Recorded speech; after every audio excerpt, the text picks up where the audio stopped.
NDA కూటమి అభ్యర్థి ఆలపాటి రాజేంద్రను భారీ మెజారిటీతో గెలిపిద్దాం సామినేని ఉదయభాను. ఎన్టీఆర్ జిల్లా విజయవాడ నియోజకవర్గం ఎన్టీఆర్ జిల్లా staff news reporter Cheni Rambabu. Vijayawada venue convention నందు ఎన్డీఏ కూటమి బలపరిచిన ఉమ్మడి కృష్ణా గుంటూరు జిల్లాల పట్టభద్రుల ఎమ్మెల్సీ అభ్యర్థి ఆలపాటి రాజా గెలుపు కోసం ఆత్మీయ సమావేశం ఏర్పాటు చేశారు. ఈ కార్యక్రమంలో పాల్గొన్న జనసేన పార్టీ ఎన్టీఆర్ జిల్లా అధ్యక్షులు సామినేని ఉదయభాను మాట్లాడుతూ ఉమ్మడి గుంటూరు కృష్ణా జిల్లాలో జనసేన పార్టీ నాయకులు కార్యకర్తలు క్షేత్రస్థాయిలో ఎమ్మెల్సీ అభ్యర్థి గెలుపు కోసం కృషి చేస్తున్నారని పేర్కొన్నారు. పట్టభద్రులు ఎమ్మెల్సీ అభ్యర్థి ఆలపాటి రాజాని భారీ మెజారిటీతో గెలిపించాలని, ఎన్డీఏ కూటమిలోని అన్ని పార్టీలు సమన్వయంతో పనిచేసి విజయాన్ని సాధించాలని ఆకాంక్షించారు.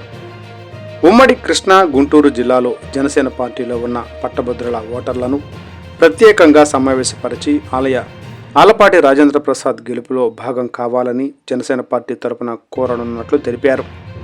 ఈ కార్యక్రమంలో ఎన్టీఆర్ జిల్లా ఇన్ఛార్జ్ మంత్రివర్యులు సత్యకుమార్ యాదవ్, విజయవాడ ఎంపీ కేశినేని చిన్ని, ప్రభుత్వ విప్పులు బోండా ఉమామహేశ్వరరావు, తంగిరాల సౌమ్య, టీడీపీ జిల్లా అధ్యక్షులు మాజీ మంత్రి నెట్టెం రఘురాం, మైలవరం ఎమ్మెల్యే వసంత వెంకటకృష్ణ ప్రసాద్, విజయవాడ తూర్పు MLA Gadde Rammohan Rao, Tiruvuru MLA కూలికపూడి Srinivasarao, Jaggayyapeta MLA Sriram తాతయ్య, ఎమ్మెల్సీ అశోక్ బాబు, గుడివాడ మాజీ ఎమ్మెల్యే రావి వెంకటేశ్వరరావు, బీజేపీ జిల్లా అధ్యక్షుడు అడ్డూరి శ్రీరామ్ మరియు ఈ కార్యక్రమంలో ఎమ్మెల్సీ ఎన్నికల నియోజకవర్గ పరిశీలకులు పాల్గొన్నారు.